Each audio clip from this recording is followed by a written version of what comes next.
Muri Zimbabwe aiwa mutungamiri mukuru main opposition muZimbabwe vanosochamisa aiwa vazonyatsa kuuya vatora mashoko asiya vanhu vese vachifara nokuti vabva vaya vakanyatsa kutokonya aiwa the ruling party vakatora mashoko ekuti aiwa munhu wese abva anyatsa kuti apa president manyatsa kunanga nepo nemo. Saka mopinda mashoko atakuwana anosochamisa anokurudzira chibva wasubscribe wolaika wotina on the bell icon kuti rambochona maupdates anokupa panopa ZM News Live. Noti vanosochamisa nepaX endo paonyera vachiti companies are shrinking.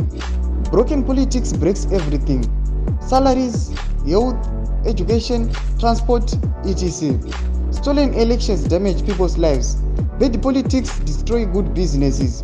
Bad leaders in governance shrink great companies. It's all about manifestation of bad politics. We must fix this mess.